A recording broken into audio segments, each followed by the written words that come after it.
It's Cat Lady Justin. It's Cat Lady Justin. And you're listening or watching The Kitty Boss, where we pamper and protect your practically perfect pussy cat for a lifetime of unconditional love. I'm here with Dr. Rachel Geller, as always, my co-host and one of the world's foremost cat behaviorists, cat chaplain, and the president of All Cats All the Time, a nonprofit charity that helps people who think they can't afford a cat to think again and to adopt a cat of their dreams. Dr. Rachel, welcome to the show. It's good to see you again. Thank you, Justin. Great to be here. So, as we're recording this, and I always like to say it's evergreen because it doesn't matter if you're listening to this when and where. The stuff we talk about is relevant to cats. And so it doesn't matter at what time of year or whatever. But it just so happens, as we are recording this, it is soon to be tomorrow, Valentine's Day. So I figured the best thing to do is to not co-opt Valentine's Day and make it cheesy, but to talk about something very interesting. Do cats love? Do cats love? Do cats feel love? And that is a strange question, partly because, look, the poets, the philosophers, people have been trying to define love for centuries, if not millennia. And there doesn't seem to be any definitive, answer to that, because the poets, the singers, the songwriters, people are continuing to write about it and to agonize about it. And it's a source of great suffering. And it's also a source of great joy. So it's a little bit of a strange question. Because I do remember hearing people thinking that, contending that animals don't feel pain or don't feel emotion or don't anthropomorphize to your I've heard all of that stuff over the years. So I figured let's talk a little bit about, do cats feel love? And before I go any further, Dr. Rachel, do you have an opinion on that? I do. And it comes from years of research and courses on animal welfare, animals in general, sentient beings, and so forth. So cats unequivocally, absolutely do feel love. They can become extremely bonded to their humans. They love their humans, they will protect their humans, they will guard their humans. They will take their time. Probably cats are better at this than we are.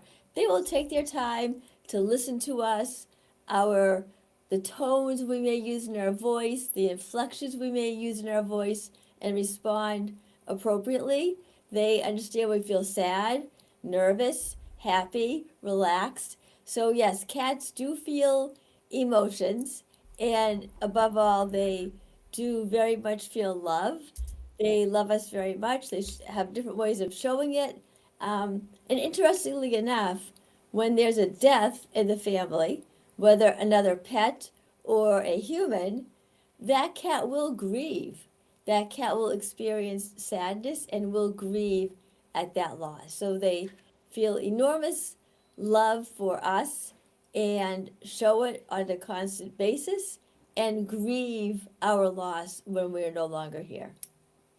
Yeah, well, that makes sense to me. But for the skeptics out there, for the people who are thinking, well, that sounds really sappy, and obviously Dr. Rachel's biased. She loves cats and always has, and so's Justin.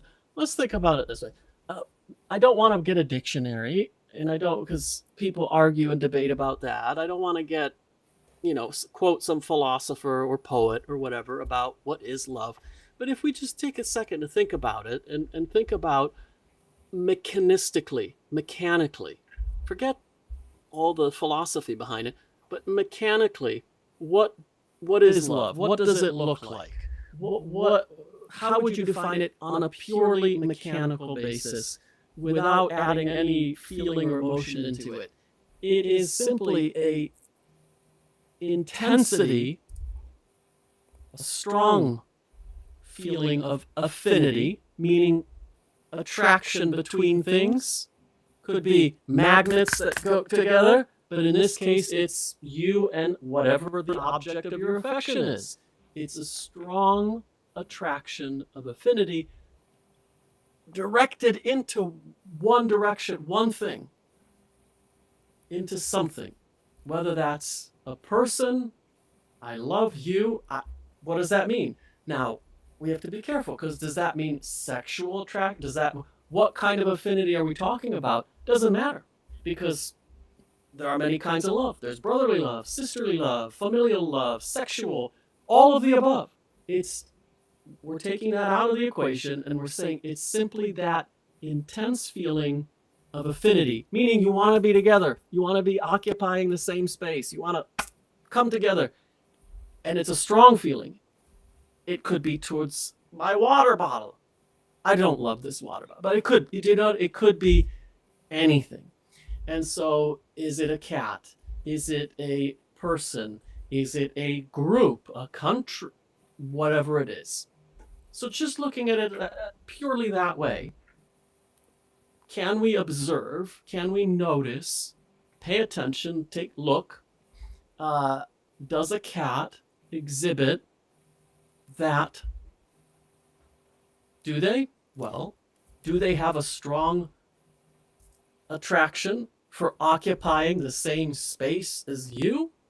Well, if they're sitting on your lap, following you around, meowing at you all the time, well, they probably love you. Because otherwise, they're very independent creatures. They could not occupy the same space as you. They could go somewhere, and certainly we know cats that do. We know cats that hide under the bed, and people complain about that and call Dr. Rachel to solve behavioral problems and all of that. Well, maybe that cat doesn't love you if that's your cat. Maybe they don't. You can't force them to, right? So I think the answer to the question is quite obviously, clearly, yes, they do love. They can. Doesn't mean they will love you, but they can love you. And just like people, right? Just like people. I don't love everybody who I meet, and cats are the same way, but typically a relationship can be nurtured and grown between humans, and the same with cats. So, maybe your cat starts off under the bed because she's newly adopted and she's afraid, and that's her way of coping with her fear. But I do a lot of this and help people, let people know how they can get that trust from the cat, to the person, how they can bond, tools for bonding, techniques for trust. So, just like any relationship, human too, right? You have to nurture it. You have to do things for the relationship to grow. So it's really, what you may go through with a new cat is often not that different than what you might go through in a new relationship. Yeah, you have to court them. Yes. Ask them out on a date. If you think of like the purely physical things like you were discussing, my cats greet me at the door. They follow me around. I haven't taken a shower by myself since I've had cats. They like to sit in the bathroom and wait for me to come out of the shower, and so forth. So they show us love through their bodies, their mannerisms, their actions, but they also show us love through their vocalizations, the purr or the trill or the silent meow. And they show us love through different tail movements and ear movements. And, the ultimate sign of trust is if they lay on the floor with belly up. That's really showing us that they trust and love us. So I get lots of that one, and obviously my instinct takes over, and I just prostrate myself onto the cat and kiss its belly. I think that's an excellent idea. So, but it's funny you say that your cats go in the shower. My cats don't. Neither one of them are interested in when I shower or anything like that. But Charlotte is very interested when I go to the bathroom and take a shit. Then she has to come in and watch me, and that's and demand petting and all that. Not when I pee. It's so weird. Like she chose that particular activity to not leave me alone. Well, she's protecting you. And in the cat world, the pooping position is the most vulnerable positions of all. So there's some instinct there to want to make sure you're okay. It sounds funny, but to your cat, this is a very logical response to what's going on, and she wants to make sure you're protected, you're safe and secure, and it looks to me like she's doing a great job. You look great. Well, yeah, she certainly is. She certainly helps invaders, and attackers keep away when I'm on the can. So It's working so out well so far. it is, it totally is. So there you go. There's the answer to the question. I mean, we could have ended the show after 30 seconds by simply saying yes, but I wanted to talk about it in Yeah. a way that, if someone is skeptical and thinks we're anthropomorphizing, well, look, no, we're not. We took all We're of that really not. out of the equation, and we looked at purely the mechanical behaviors and aspects without the emotion attached to it, and how does that manifest itself? And it definitely manifests itself in a cat, Yes. just like in a human, It and really does. It really does. And if we take the time to, learn what they're communicating to us and respond, we can keep on growing that relationship, making that relationship stronger, deeper. So I think in that respect, it is a lot like human relationships. Cats very much operate the same way. They use their minds and their bodies together to follow our lead and to communicate with us. yeah, and I say at the beginning of the show, pick, pamper, and protect your practically perfect pussycat for a lifetime of unconditional love. But the details on that is the various things that we talk about is, how to pick the practically perfect pussycat for you. Okay, well, that's not a topic for this show. How to pamper your pet so that you imprint on each other. Well, that's kind of what we're talking about. How do you nurture that relationship? And it's very important because people think that you change the litter box, you feed it, and your cat's grateful, thankful, and loves you, and that's partially true. But it's very, very important, just like in human relationships, that your action of doing that for the cat and taking care of it makes you also fall in love with it over and over again. Because just like now, I'm not a relationships expert. I'm a cat expert, but I've read enough relationships books and heard enough theory that I know the truth is in a relationship with people, if you don't nurture that relationship and basically create it again and again every day, it eventually goes away. People eventually, the relationship, and it's almost a mechanical way of looking at it, but it really is true. It's not enough to buy roses for your sweetheart once when you first meet or on the third date. It's not something you have to do every day, buy roses every day. Certainly possible. You get some, romantics have done that. But something needs to be done on a daily basis to create the relationship. Otherwise, it just goes away. And the same thing is true with your cat. So you're nurturing and taking care of your cat, pampering your cat, brushing with it, playing it, all of that stuff not only bonds them to you, but it bonds you to them. And it's extremely important. And then the last part we talk about is how to protect your cat properly for a lifetime of unconditional love. And that's just a phrase I throw out because it sounds good. Unconditional love. Of course, is it really unconditional, or is it a little bit conditional on, some of the stuff that you do? But but that's not the debate of this show. But I think it's very important because relationships are very, very important. And our relationships with our cats are, I don't know, for me, that's extremely important Yes. because For they me, are family.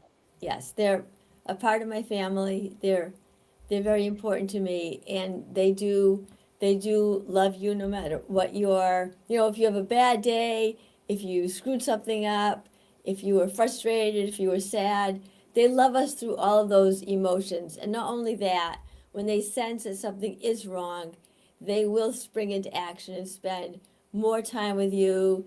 They'll be there with you. They totally get it if you're not 100% doing well, whatever. If it can be emotional, it can be physical, you can be sick, but they really understand what our bodies are going through and what we may be signaling to them non-verbally. They're really excellent at picking up on that. So, if you think about it, they're they're there for us when we need them, when we are at our worst or most vulnerable.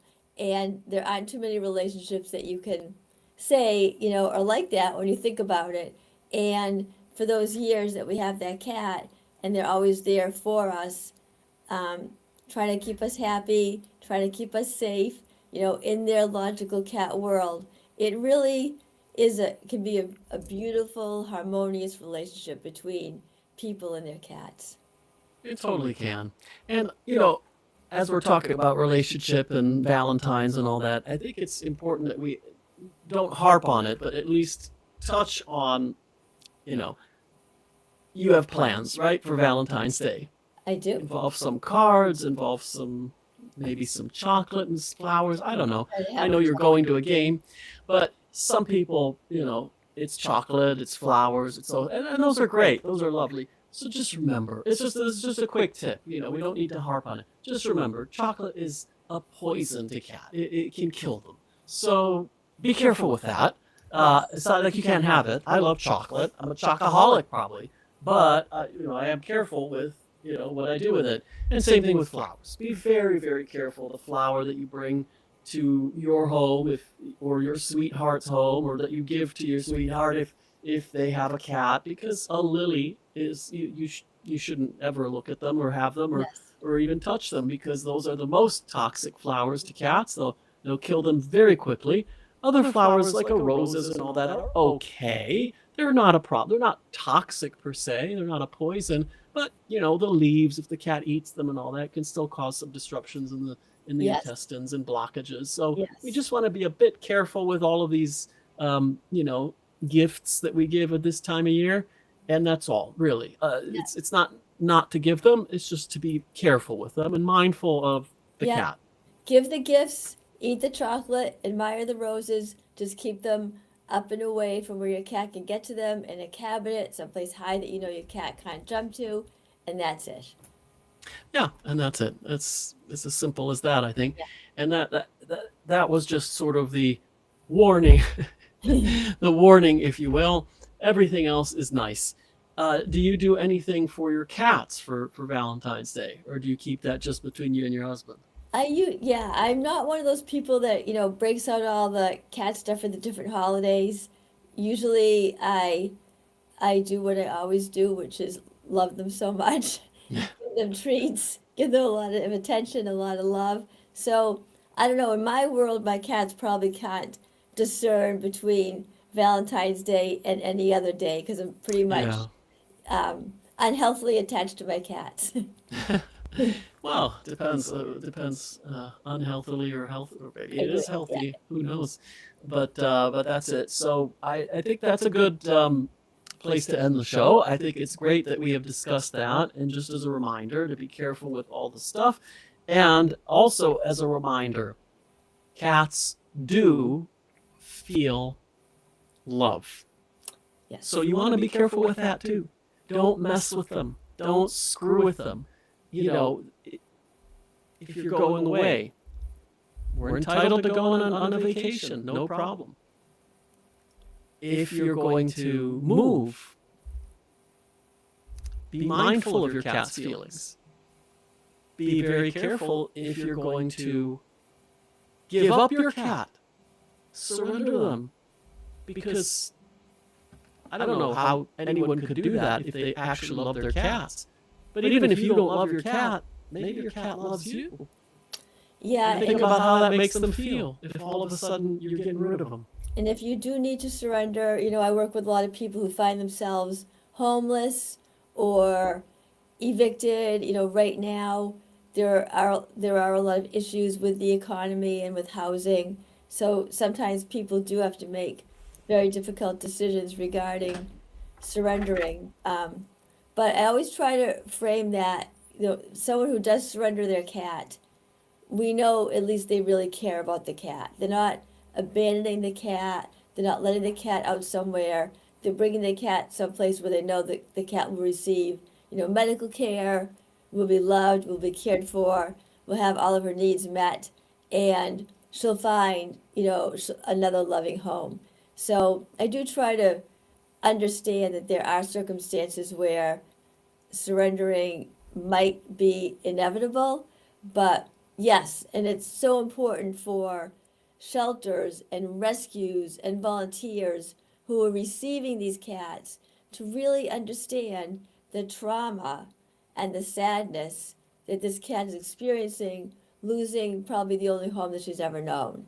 So absolutely, cats feel Yeah, they I mean, feel it's like loved and they feel loved. When that gets broken for whatever reason, whatever part two of that cat's journey is, we need to understand that and be there for that cat. yeah, I mean, it's like a breakup of a relationship, you know. Yes. So Yeah. most people will have a few of those throughout their lives. Yes. They don't end up. I mean, it does happen, but It does not for happen. most of us. Doesn't happen. But you know that you're with the one and only person you have ever dated. It does happen. I do know a couple like that. They're getting married soon, and they've been together for I think 10 years or something since they were teenagers, and Yeah. they've never dated anyone else, either one of them. And they're great. They're perfectly happy. There's none of that, you know, sewing loud oats or anything. No, it's perfect for them. But Yeah. most of us aren't in that category. Most of us have kissed some frogs before we found the prince, if you will. And I think that is important to remember that the cat, you know, they can get over it, sure, yeah, but it's not a stuffed animal. It's not a toy. It does feel love, and it does, and if it does love you, then and you break up with it because you surrender it, just be mindful of that. Be careful. Be Absolutely. careful how easily you make that decision. So Yes. yeah, when circumstances are inevitable, I get it. Yeah. I get it. But just be careful how easily you break up with your cat. Yes, especially, if it's something dire, we all understand and we all want that cat to be safe. But if it's a behavior problem or something fixable, there's help out there for you. So, as Justin said, reconsider if it's not an emergency, ways that you can keep your cat. Yeah, absolutely. And definitely don't just leave it in the house when you move. 'Cause I've heard of that. have Or too. just throw, put it outside and think it's gonna, go and live with the squirrels or whatever. I mean, don't just abandon it out there. Just that's anyway. That we're preaching. Probably most people who would be listening to this would never do such things, Yes, I would agree with that. because otherwise it'd be a bit weird that they would listen to us. But maybe not. Maybe that message can go out and people can understand that and communicate that message to others as well. Because part of love is sharing. Yeah. Is sharing. And so if you care, share. Share this message that we brought you today. So happy Valentine's Day to you, Dr. Rachel. Happy Valentine's Day to everyone else. If it's not Valentine's Day and you're listening to this at another time, there you go. We love you, but we love cats even more. This is Cat Lady Justin, and this has been the Kitty Boss, where we pick, pamper, and protect your practically perfect pussycat for a lifetime of unconditional love.